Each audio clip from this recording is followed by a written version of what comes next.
आप लोगों को याद होगा आचार संहिता का उल्लंघन जो होता है बहुत महत्वपूर्ण होता है किसी भी चुनाव में, और लोकसभा के चुनाव जो इस वक्त चल रहे हैं उनमें भी बहुत काफ़ी महत्वपूर्ण इसको माना जाता है। इस वीडियो को शुरू करने से पहले थोड़ा सा आपको पीछे लेके जाऊंगा। आपको याद होगा राहुल गांधी जो हैं उन्होंने मोदी सरनेम को लेकर टिप्पणी की, और उनकी मोदी सरनेम को लेकर जो टिप्पणी थी उसको लेकर के उन पर मुकदमा दर्ज हुआ और गुजरात की एक अदालत ने उनको 2 साल की सज़ा सुना दी। उनको जब सज़ा सुना दी तो बड़ा महत्वपूर्ण घटनाक्रम घटा। बहुत जल्दी में आनन फानन में कुछ ही कहेंगे घंटों में उनकी जो लोकसभा की सदस्यता थी वो लोकसभा स्पीकर ने उनको ख़त्म कर दिया। उनको जो आवास मिला था सरकारी उसको खाली करने का नोटिस जारी कर दिया। तमाम उथल पुथल मची। हार कर लास्ट में वो जब सुप्रीम कोर्ट पहुंचे, सुप्रीम कोर्ट से उनको राहत मिली और उनकी जो सदस्यता थी सांसद की उसको बहाल किया गया। कितनी तेज़ी से घटनाक्रम घटा था आप सब लोगों ने देखा है। किसी भी बात में आप लोग नए नहीं हैं, आप लोगों को मैं नहीं समझता कि दोबारा से बताना पड़ेगा कि क्या हुआ था। आप सब लोग शुरू से सब कुछ वॉच कर रहे हैं। इसी घटनाक्रम में ताज़ा मामला आया है और मामला जो है आचार संहिता से जुड़ा है।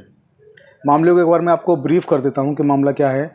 एक एडवोकेट हैं आनंद एस जोगले, उन्होंने एक दिल्ली हाई कोर्ट में एक याचिका दाखिल की है और उन्होंने याचिका में कहा है कि प्रधानमंत्री मोदी ने पीलीभीत में जो भाषण दिया 29 तारीख को, उस भाषण में उन्होंने जो है 9 अप्रैल को उन्होंने जो भाषण दिया उस भाषण में उन्होंने स्पष्ट तरीके से आचार संहिता का उल्लंघन किया।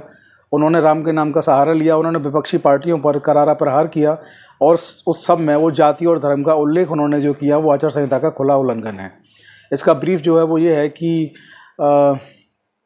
हाई कोर्ट में एक याचिका दाखिल की गई है जिसमें प्रधानमंत्री मोदी पर उत्तर प्रदेश के जिला पीलीभीत में एक भाषण के दौरान आचार संहिता के उल्लंघन करने का आरोप लगाया गया है। और उन पर ये जो आरोप है वोट मांगते समय कथित तौर पर हिंदू देवी देवताओं और सिख देवी देवताओं का उन्होंने संदर्भ लिया है, ऐसा उन पर आरोप है।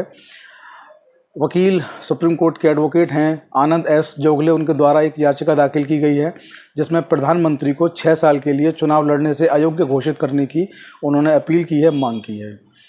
9 अप्रैल को पीलीभीत में उन्होंने भाषण दिया था जिसमें विपक्षी पार्टियों को प्रधानमंत्री ने कहा था कि भारतीय विपक्षी पार्टियों ने हमेशा अयोध्या में राम मंदिर जो है उसका हमेशा उसको विवाद बनाया है, उससे नफरत की है।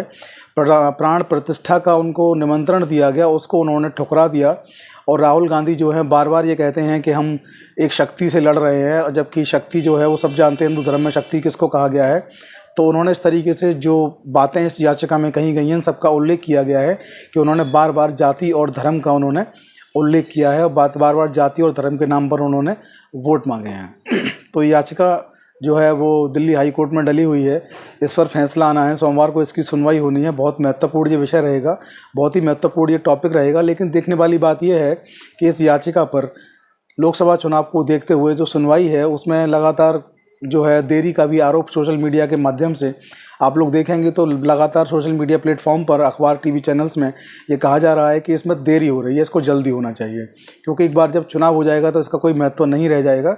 चुनाव से पहले इसकी सुनवाई पूरी हो जानी चाहिए और चुनाव से पहले इसको देखा जाना चाहिए। तो ये पूरा का पूरा मसला जो है आपके सामने है।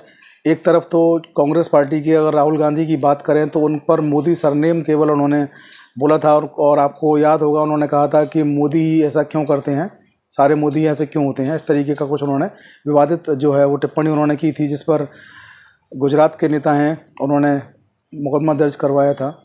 राहुल गांधी को सज़ा हुई।